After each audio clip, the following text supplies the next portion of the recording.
João 13, vamos ler o versículo 14 e o versículo 15. Amém? Diz assim: Pois bem, se eu, sendo o Senhor e mestre de vocês, lavei-lhe os pés, vocês também devem lavar os pés uns dos outros. Eu lhes dei o exemplo, para que vocês façam como eu lhes fiz. Vamos orar? Senhor Deus, eterno Pai, glorificado seja o teu santo nome nessa noite, Deus. E que nessa noite o Senhor possa falar aos nossos corações através da tua palavra, Deus. Que seja o teu Santo Espírito me usando, Deus, para tocar corações nessa noite. Que seja o Senhor aqui, que seja o Senhor falando, Deus, as nossas vidas. Que venhamos entender os teus propósitos, o teu chamado, Deus, no nosso ministério. Que venhamos entender a real necessidade de ter Jesus Cristo como modelo perfeito de vida cristã. E através desse modelo, Deus, que a gente possa viver no nosso dia a dia, em prática, colocando em prática os preceitos e ensinos do teu Filho Jesus Cristo. Nos ajuda a entender a tua mensagem, nos ajuda, Deus, a entender o teu evangelho e sair daqui nessa noite cheios do teu Santo Espírito, ó Pai, cheios da tua palavra. E em mente, Deus, tendo em mente que precisamos impactar vidas lá fora, Deus, através dessa mensagem das boas novas do teu evangelho. É assim que eu oro, Deus, nessa noite. Abençoa, Deus, e me usa para a honra e glória do teu nome. Amém. Gente, nós vamos focar muito no versículo 15, quando Jesus fala para os seus discípulos, eu lhes dei o exemplo para que vocês façam como eu lhes fiz. Então Jesus está dizendo aqui, após lavar os pés dos seus discípulos, essa é uma passagem muito conhecida, ou você já leu, você já ouviu falar, quando Cristo, ele pega uma toalha e lava os pés dos seus discípulos. É uma passagem muito conhecida, mas o meu foco, o central aqui vai ser no versículo 15, quando ele diz que é o exemplo. Ele é o nosso exemplo, e nós vamos aprender hoje que através, olhando para a vida de Cristo, olhando para o seu ministério, olhando e analisando os evangelhos, nós vamos ter ele como modelo para a nossa caminhada na vida cristã. E eu queria contar um testemunho para vocês, antes de entrar mesmo no tema.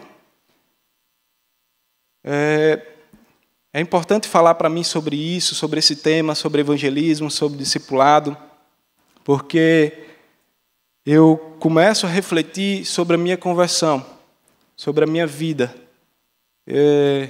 Olhando para o passado, na minha adolescência, eu não fui um adolescente exemplar. Na verdade, eu dei muito trabalho aos meus pais. E eu nasci no Rio de Janeiro, mas logo cedo eu vim morar aqui, não em João Pessoa, morei em Bahia, boa parte da minha infância e adolescência. E, gente, eu estava com 15 anos de idade, trabalhando em outro estado. Eu fui trabalhar com um tio meu, em Petrolina. Passei um ano lá. Eu tinha 15 anos de idade, mas comecei a trabalhar com 13 anos. Eu sempre trabalhei muito cedo. Com 13 anos de idade, eu comecei... a gente passava muita necessidade, então eu via meus amigos indo para a feira pegar frete, ganhando dinheiro. Eu disse, eu vou fazer isso também. Então, com 13 anos de idade, eu comecei a pegar frete na feira. E quando eu tive 15 anos, meu tio abriu empresa em Petrolina de reciclagem. Eu fui trabalhar com ele e passei um ano lá. Porém, esse ano que eu passei lá foi um ano que eu posso dizer para você, um ano muito distante de Deus. Eu não era convertido, não conhecia o Senhor. E foi um ano assim onde eu bebi muito, ia muito para festa, andava com pessoas bem mais velhas que eu. Então, depois de um ano, eu volto querendo conversar com meus amigos e dizer como é bom curtir a vida. E aí, quando eu chego aqui, eu descubro que 3 amigos meus, melhores amigos, tinham se convertido. E a gente se encontra, eles estavam lá com a sua de calça e chinelo, né, assembleando aquele padrão. E eu lembro, gente, que eu voltei naquela, sabe? Quero ir para a festa, quero curtir com meus amigos agora. E eu chego e me deparo com eles daquele jeito e dizendo para mim, eu conheci Cristo, Guilherme, nós nos convertemos. E eu disse, cara, vocês são muito novos, vamos curtir a vida. Vamos curtir a vida, gente. Vocês estão muito novos, a gente tem 15 anos, 16. Tem muita coisa para viver ainda, vamos se converter depois. Eu lembro que eu falei isso e eu insisti, gente, eu insisti. E eles só faziam rir de mim e dizer, Guilherme, você não sabe o que você está falando. Você não tem nem noção. Eu disse, não, cara, vamos curtir a vida.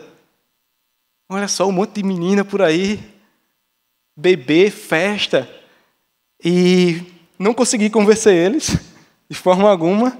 Tentei, gente, insisti. Eu praticamente preguei ao contrário para eles. Para curtir a vida, vamos curtir. Isso era, gente, no mês de dezembro, janeiro. E todo carnaval eu ia para Lucena. Quem já foi para Lucena aí sabe como é. Todo carnaval. Mas nesse carnaval, eu não queria ir, não lembro porquê, eu não fui. E minha irmã já era cristã. Então, ela frequentava uma igreja no João Agripino, ali próximo ao Jardim Luna. E ela ficou dizendo, vamos, Guilherme, vamos. Mas eu não tinha condições. Quando eu voltei de Petrolina, comecei a trabalhar numa rádio, mas não ganhava nada. Era liso. E uma família decidiu me abençoar. E pagou a minha inscrição para o acampamento. Eu não queria muito ir, mas estava pago. Então eu vou, não sabia nem o que ia acontecer lá. Aí eu comecei a imaginar, gente, eu vou estar no meio de crente. Crente para mim é tudo, sabe, estranho, bitolado. Eu tenho uma visão totalmente distorcida do que era ser cristão, gente. Totalmente distorcida. E depois desse acampamento, tudo mudou, gente. Tudo mudou. Eu cheguei em casa um outro homem, uma outra pessoa, porque ali eu encontrei Cristo. E eu costumo, sabe, incentivar muito aos jovens, aos adolescentes a irem para acampamento. Porque quantas pessoas não tem aqui que conheceram a Cristo em acampamento? Quantas pessoas? Eu sei que existem outras programações em família, que é legal, que é bom, é edificante. Mas no acampamento foi onde eu enxerguei que ser cristão é muito bom, é maravilhoso, é a melhor coisa do mundo. E que realmente, há uns meses atrás, quando eu conversei com aqueles meus amigos, tentando convencer eles a viver no pecado, realmente eu não sabia o que eu estava dizendo. Porque o que eles viviam e vivem até hoje, inclusive um deles é pastor, é a melhor coisa do mundo, que é viver Cristo. Então, vamos para o acampamento, radical, abençoe pessoas, gente. E porque eu estou falando isso também, esse testemunho meu, é porque tem tudo a ver também com o tema, gente, sobre discipulado. Logo quando eu me converti, um jovem da igreja, ele se aproxima de mim e diz, cara, eu quero te discipular.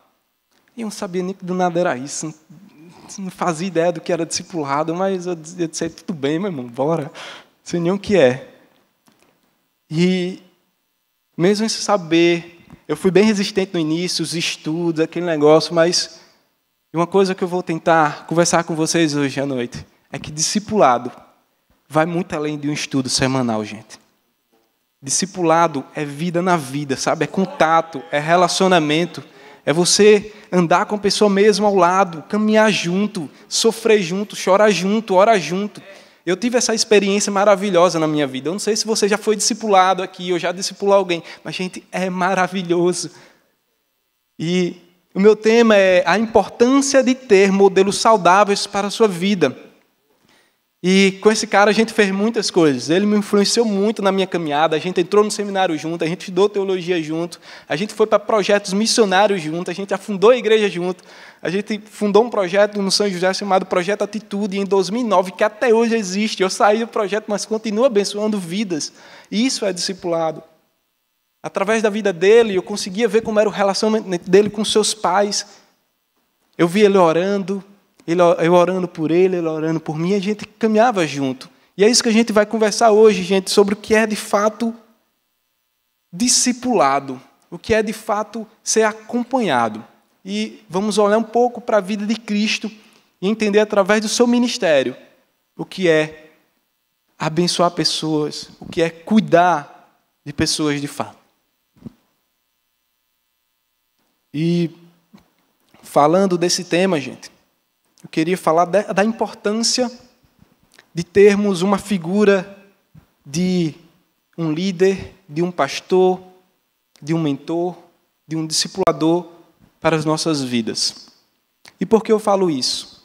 Muitas vezes na comunidade, na igreja, chegam pessoas feridas, pessoas perdidas, que não sabem para onde ir, não sabem o que está fazendo aqui, mas apenas sentem o desejo de estar aqui no meio de nós buscando ao Senhor, mas não tem realmente alguém que chegue perto dele e diga qual é a direção. E através do cuidado, do discipulado, do acompanhamento, a gente pode dar direção a essas pessoas. Vocês que são mais experientes, vocês que são pessoas mais maduras na fé, já têm um certo tempo de caminhada, você precisa influenciar pessoas. Às vezes eu vejo jovens de 30 anos que dizem, eu estou velho, eu vou me afastar um pouco da rede nuvem, porque não dá mais para... É muita gente nova, eu não consigo conversar com eles.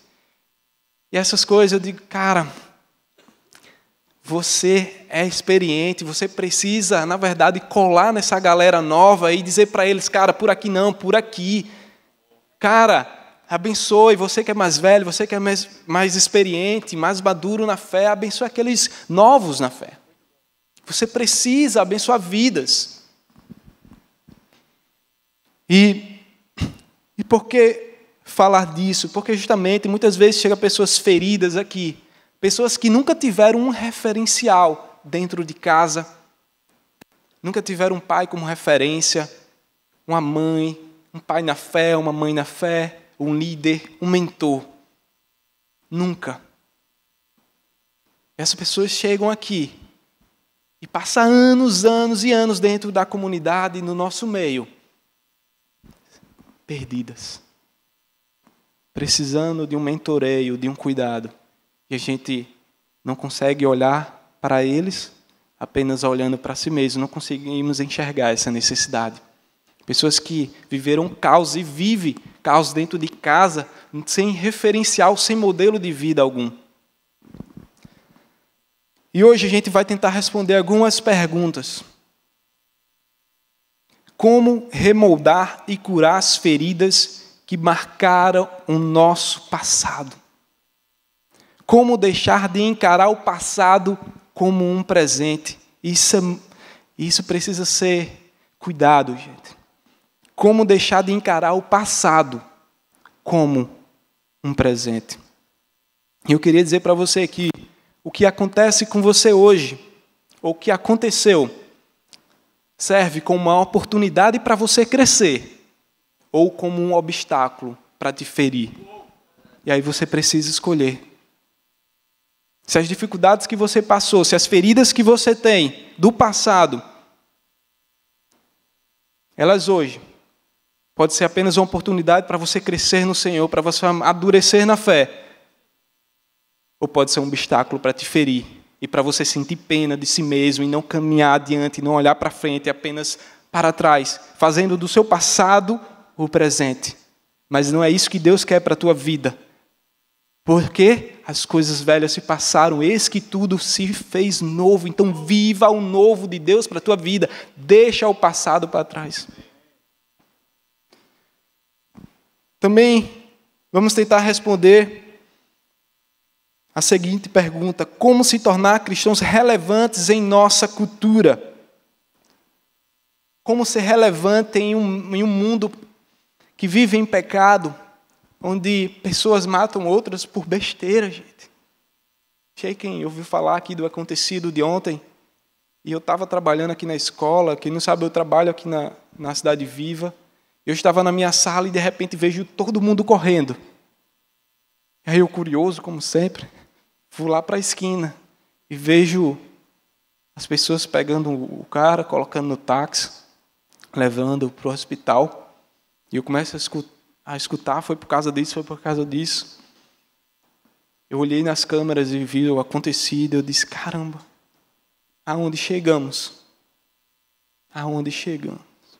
E essas pessoas estão lá fora, precisando de nós, precisando de você, de ouvir a palavra de Deus, essa palavra que transformou a minha vida e pode transformar de qualquer um. Nós vamos aprender como ser um ganhador de almas, como ser frutífero em nosso ministério, como ser um discípulo fiel e um bom discipulador. Gente, sabe qual é o problema das pessoas que vivem na comunidade, que vivem na igreja, sem nunca realmente ter tido um referencial para a sua vida, sem nunca ter tido um acompanhamento, ele acaba até se tornando um líder. Muitas vezes. Mas muitas vezes ele acaba se tornando um líder que não gera frutos. São até pessoas que, sabe, que dá o gás mesmo, que trabalha, mas vive. Eu vi uma frase recentemente de Davi Lago, que é o Ministério Hamster. Não sei se você já ouviu falar, que é aquele que corre, mas não chega a lugar nenhum. Pronto. Essas são as pessoas que tentam viver somente para si, liderando, mas sem ter um acompanhamento, um mentoreio, sem buscar referência em lugar nenhum, mas tentando fazer do seu próprio jeito.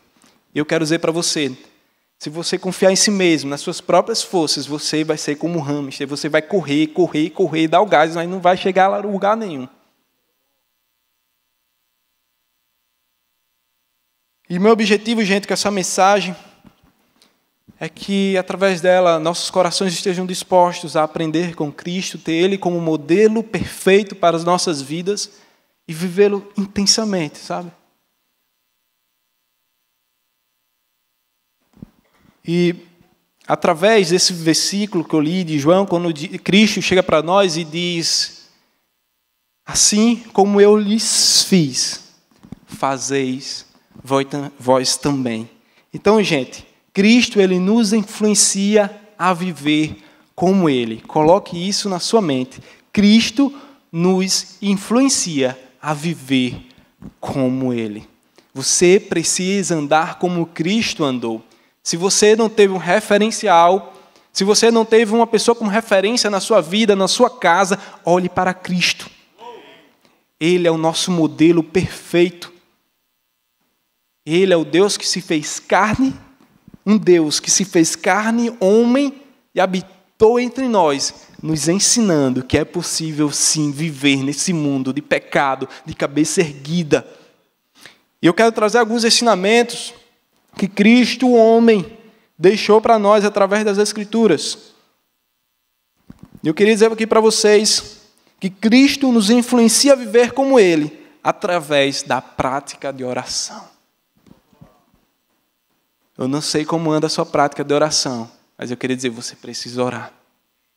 E se você acha que ora demais, você precisa orar mais. Eu lembro quando não lembro a idade que eu tinha, uns 10, 11 anos, não era cristão, mas morava com a minha avó assembleana. Eu via ela orar todo dia, gente, de joelho. Eu não entendia, claro, o que era aquilo, mas eu via ela orar todo dia.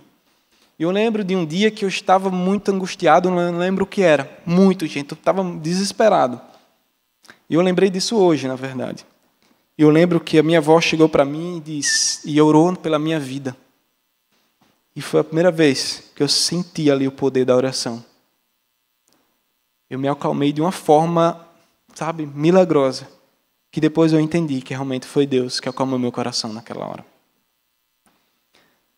E ela me ensinou a orar. Era engraçado porque eu fazia besteira o dia todo, mas ela dizia que eu não podia dormir sem orar. Então tinha que orar todo dia antes de dormir. Mesmo sem saber o que eu estava fazendo. Tinha que orar pelo menos o Pai Nosso. E eu quero olhar agora, gente, para a vida de Jesus Cristo, a sua prática de oração. Tomemos como exemplo a vida de Jesus de oração. Não era por acaso que Cristo permitia que seus discípulos o vissem orar. Não era por acaso. Você consegue enxergar nas Escrituras cerca de 20 vezes, mais de 20 vezes, em que Jesus tem momentos de oração. E na maioria deles, com seus discípulos presentes ali. Ele demonstrava, de fato, aos seus discípulos que ele tinha uma vida de oração. E conseguimos enxergar isso mais de 20 vezes no Evangelho, gente. E certos momentos de oração do Senhor, precisamos destacar aqui. Momentos decisivos na vida dele. Ele sempre estava em oração. O batismo, você pode enxergar isso em Lucas 3:21. No seu batismo, ele faz uma oração. Isso diante de todos. Antes da escolha dos 12, em Lucas 6:12, o Senhor, antes de escolher os seus discípulos, ele faz uma oração ao Pai. No Monte da Transfiguração, ali perante Pedro, Tiago e João, antes de ter o seu corpo transfigurado, ele faz uma oração ao Pai. Na ceia, Mateus 26:27, Jesus ora perante os seus discípulos. No Getsemane, essa é uma passagem bem interessante em Lucas 22. Depois você pode ler Lucas 22, a partir do versículo 29. Quando Jesus já sentia que era chegado o tempo, que era chegado o momento em que ele iria padecer. Cristo chama os seus discípulos no Getsemane e os incentiva a orar. E Jesus vai para um determinado lugar orar. E quando ele volta do seu momento de oração ao Pai, ele vê seus discípulos dormindo, tristes, dormindo. E o que ele faz? Os acorda e diz: acorda! Isso não é hora de estar dormindo, vocês precisam estar em oração. Meditem depois nessa passagem, é muito interessante. E também na cruz, em Lucas 23:46, Jesus, quando entrega o seu espírito ao Senhor. E é bem interessante o poder da oração e o poder da força da oração de Jesus. Entenda que ele era um Deus que se fez homem e habitou entre nós, mas ele mantinha sua vida de oração. E nós, que não somos nada comparado a ele, precisamos orar muito mais. Você precisa ter vida de oração. Não sei como está a sua vida de oração, mas você precisa orar. O próprio apóstolo Paulo nos incentiva a orar. Orar sem cessar, orar o tempo inteiro. Tenha uma vida de oração. E sabe o que é engraçado na vida de Jesus, no início do seu ministério? Cristo, ele, no início do seu ministério, ele não força os seus discípulos a orar. Ele tem esses momentos de oração perante os seus seguidores, mas chega em um momento que seus discípulos chegam até ele e dizem: Mestre, nos ensina a orar. Então aí é onde aprendemos o discipulado que gera nas pessoas. Cristo não chegou para eles e disse: vocês precisam orar. Isso ele veio dizer lá na frente. Mas antes disso, seus discípulos enxergaram a força da oração na vida de Cristo. E disseram: eu quero ser como ele. E perceberam que todo o diferencial era a sua vida de oração. Então assim os discípulos poderiam ver a força de oração na vida de Jesus. E embora não pudessem entender bem tudo o que estava acontecendo, perceberam que tal prática era parte do segredo da sua vida. O Filho de Deus estava sempre sincronizado com o Pai, o tempo inteiro. Nos momentos mais decisivos da sua vida, ele sempre se prostrou perante o Pai.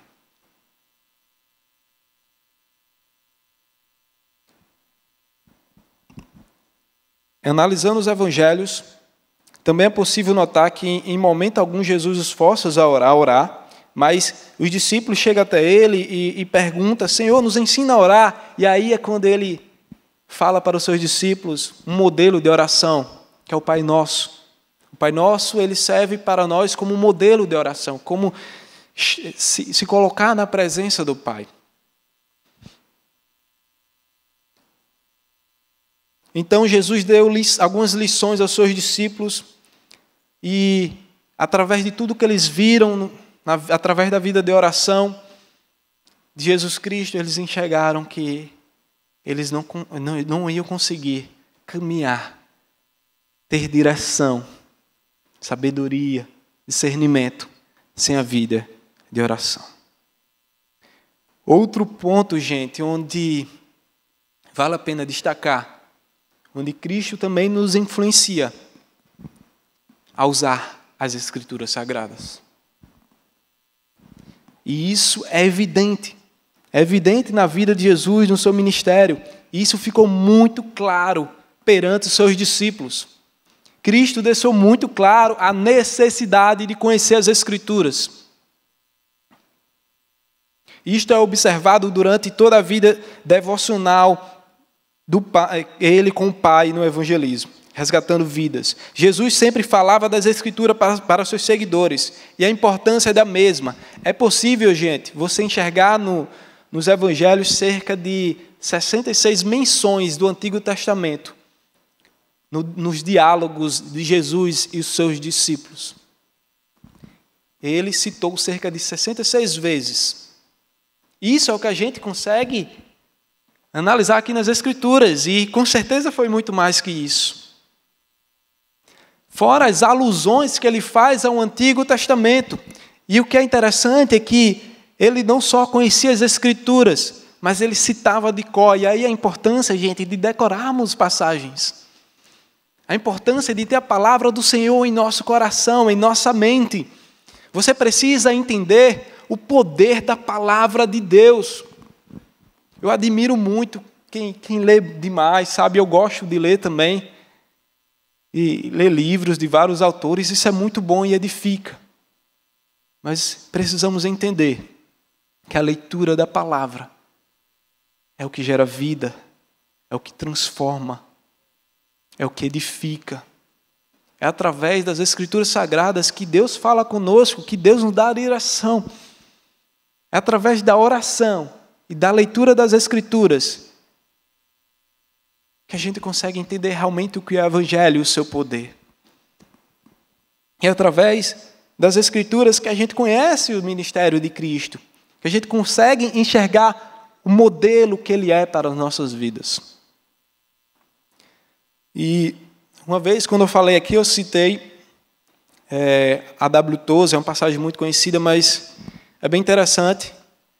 Quando alguém chega para ele, Tozer foi um teólogo, e alguém chega para Tozer e diz: Tozer, o que é mais importante? A oração ou a leitura da palavra? E ele diz: pergunta ao pássaro, qual é o mais importante?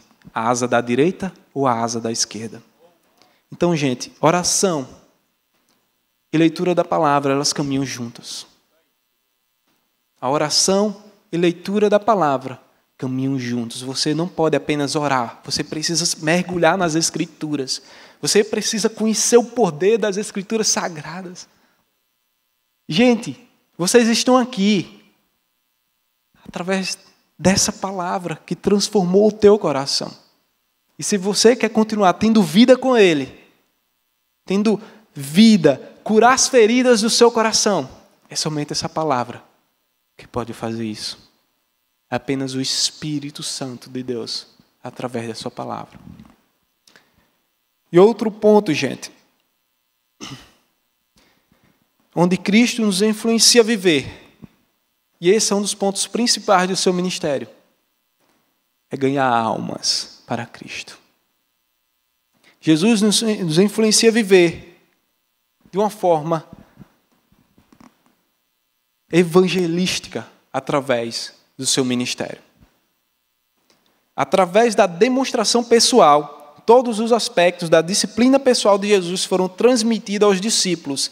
E talvez o mais importante, o seu propósito maior, que durante todo o tempo de Jesus com seus seguidores, foram ensinados a ganhar almas. E ele deixa isso muito claro. Ele diz: vocês serão pescadores de almas. E eu quero dizer para vocês que todo mundo que está aqui, todos aqueles que um dia receberam o Senhor como único e suficiente Salvador das suas vidas, esse também é o seu propósito maior. É ser um meio para que Cristo transforme vidas através da sua. Você é um meio para que Ele possa impactar as vidas das pessoas. E é interessante que tudo o que Cristo fazia, tudo, se você analisar os evangelhos, toda a sua vida, tudo o que Ele fazia, contribuía para a evangelização. Tudo o que Cristo fazia, contribuía para a evangelização dos povos. No livro de John Piper, de Evangelismo e Missões, Piper ele fala como é imprescindível o entendimento correto da grande comissão e o seu propósito final.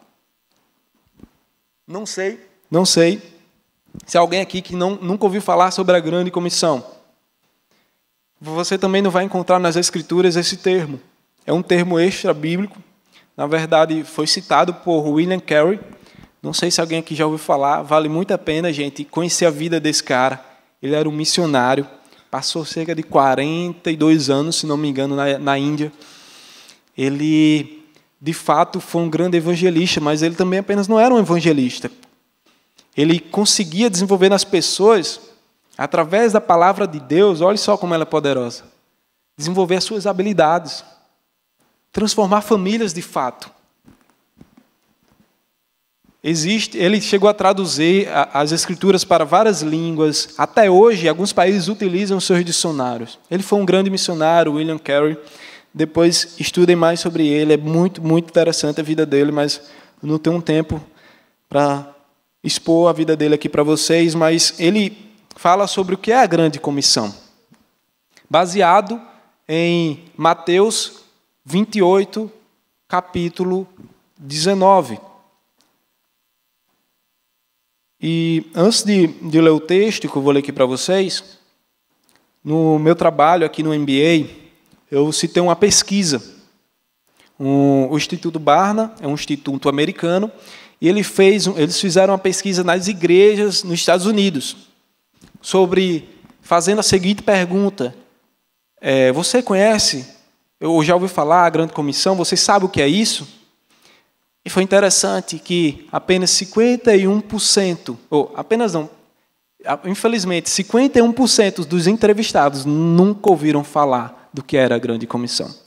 E aí é quando eu entendo que esse livro aqui, A Grande Descomissão, Stephen Pearce, americano, e aí eu entendo como é que as pessoas começam a escrever sobre isso e criticar que as igrejas, as pessoas não conversam mais sobre comissionamento, sobre a grande comissão, sobre o seu chamado para ser ganhador de almas.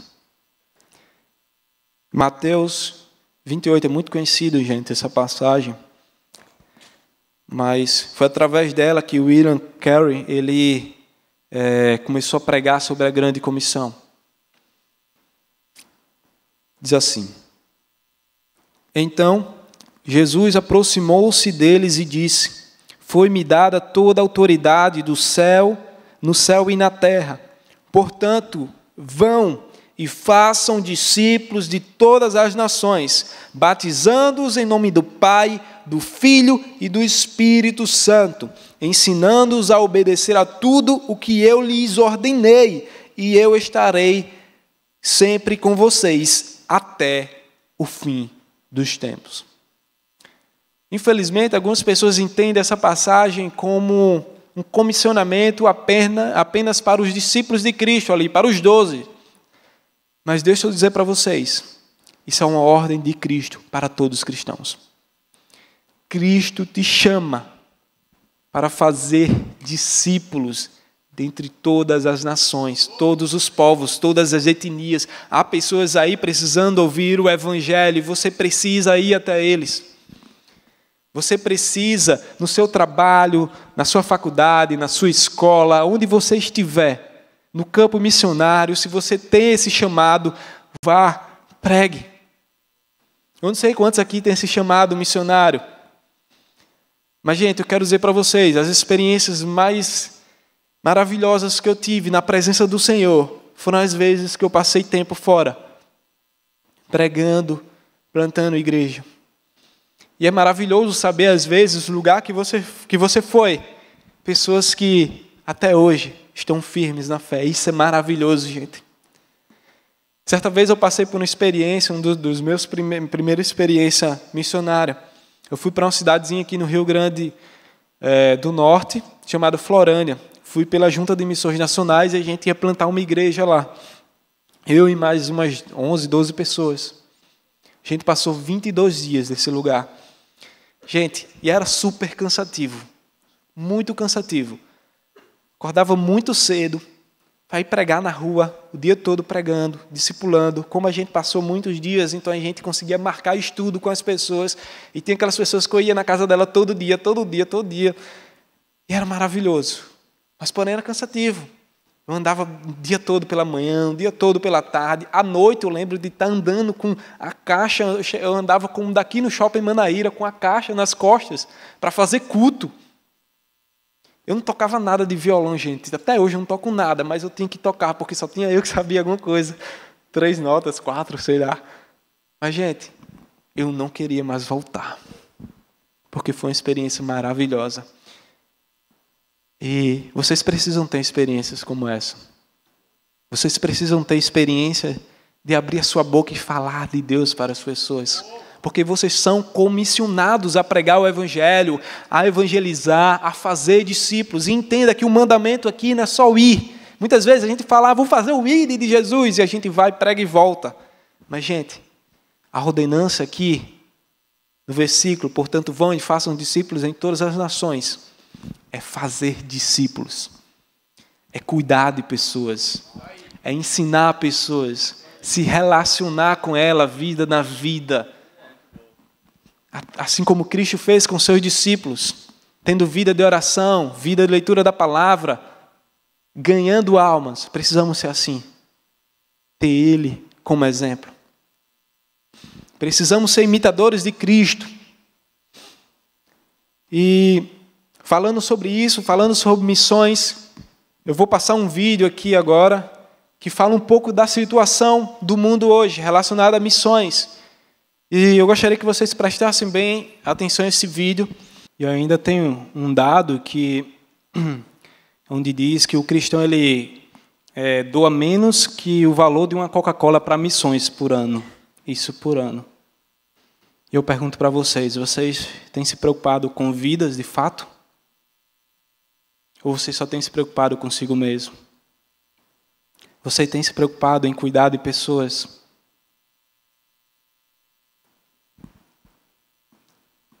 Eu quero dizer para você hoje, e eu já estou caminhando para o final, a banda já pode subir, eu queria dizer para você, primeiro, se você tem um chamado, e muitas vezes, gente, a gente quer correr do nosso chamado. Só Joe sabe o quanto eu corro de estar aqui. Corro muito, gente. Eu não queria estar aqui de forma alguma. E eu oro para Deus, Deus, quero. E Deus, vai. Amanhã eu vou estar em Sapé pregando. E eu queria, não. Mas é o Senhor que me sustenta, gente. E vou dizer a vocês, você não consegue fugir do seu chamado. Você não consegue. E há vidas aí sedenta, gente, sedenta por ouvir o Evangelho de Cristo. Eu tive aula semana passada com Bárbara Bães sobre missões e foi maravilhoso. E quanto mais eu fujo, mais Deus coloca essas pessoas na minha vida para dizer, você não vai fugir não, você não vai. E Deus está falando contigo hoje, dizendo, você não vai fugir. Eu tenho planos para a tua vida. Você vai ser um ganhador de almas. E vocês precisam entender que, independente do teu ministério, você é um ganhador de almas. Deus te chama para isso, gente. Ele vai te usar de várias maneiras. Mas o fim é esse. É fazer com que vidas venham, entre na sua casa, se prostrem perante Ele, adore esse Deus, Senhor dos senhores, Rei dos reis.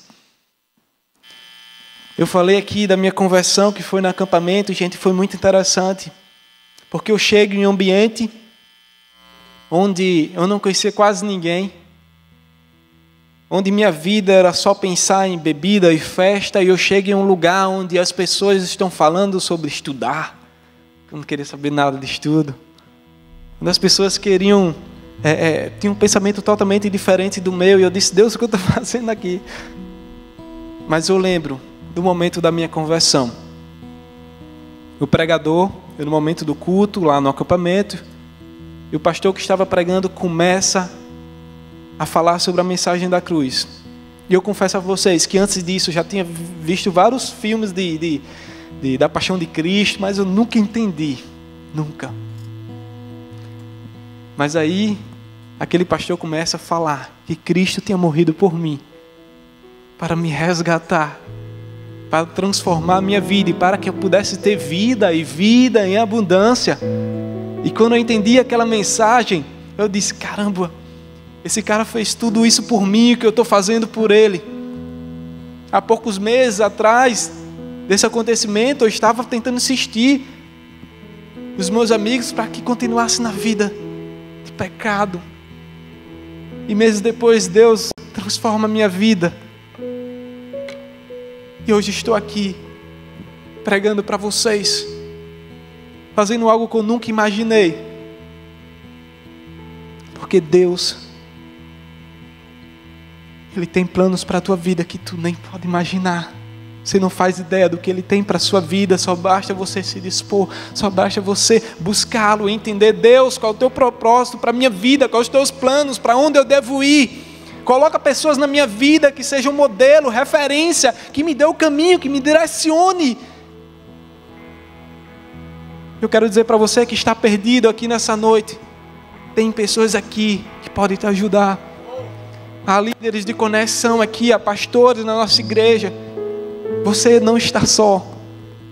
Se você chegou aqui ferido, entenda que há pessoas querendo cuidar, há pessoas dispostas a cuidar de você.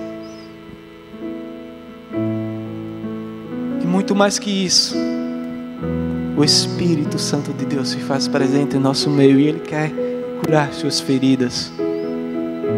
Ele diz para você que há pessoas, assim como eu, que não entendia o que era o Evangelho, que não entendia a mensagem da cruz. Quantas pessoas aí no mundo, gente, precisando ouvir, só precisando de uma palavra. Pessoas sedentas, de fato, sem direção. E você pode direcioná-las. Você pode apontar para elas o caminho da vida eterna. Não existe, gente, coisa melhor que trazer vidas para Cristo.